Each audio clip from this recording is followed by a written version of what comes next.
Ay.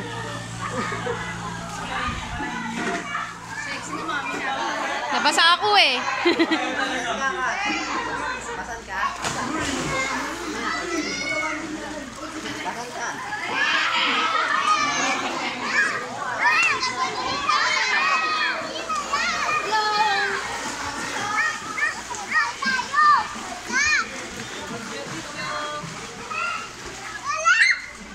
Upload sa YouTube. Tama. Para maraming subscribe. Please subscribe and click the button. Char.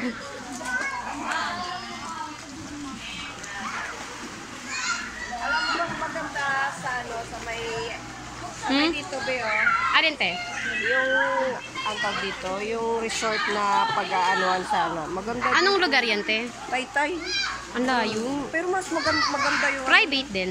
Oo, private pool. Magkano din ang ano? Ano kasi dati yun yung dati sa asawa ko yung nag-alaga, yung may-ari ng bahay. May kakilala ka talaga doon. Maganda yung Matagal ng resort. bahay siya, pero ang laki ng bahay. Tapos sa baba, siya, may swimming pool lang. Pwede sa binyag, pwede sa mga Pwedeng venue. Mga venue. Magkano din daw?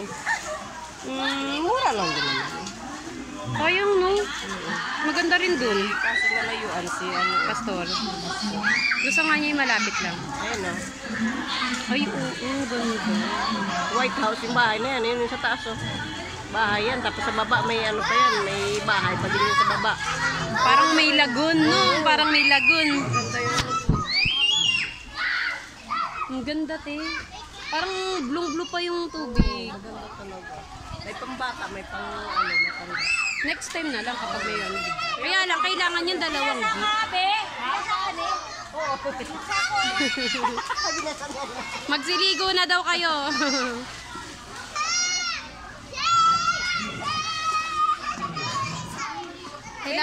Kailangan talaga yun, te. May budget din, te, kapag gano'n.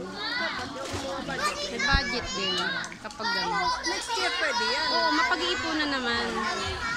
Mapag-iipunan yan. Tsaka kailangan dalawang jeep din. Dalawang jeep din ang ano. Mapul. Diyan ka lang ha. Wow! Oh, may puno pala naman ka dito. Pwede ba kumuha? Wala bang magagalit? Sige, te. Woo! Ganda.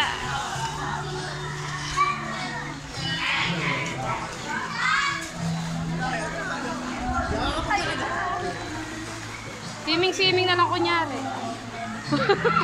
Hindi makaligo.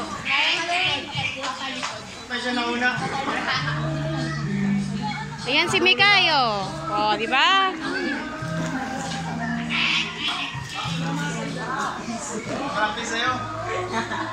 Dahil di nakapunta si Danmar, ililibot ko na lang ang camera para makita niya buong resort.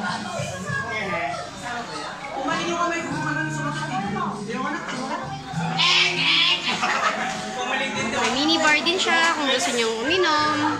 Ayan, this is Casa Aurora Resort in Dampalit, Malabon.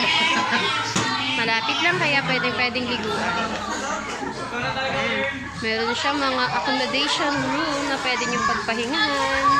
Sakali at may cottage sa ilalim ng puno na pwede niyong pagtambayan.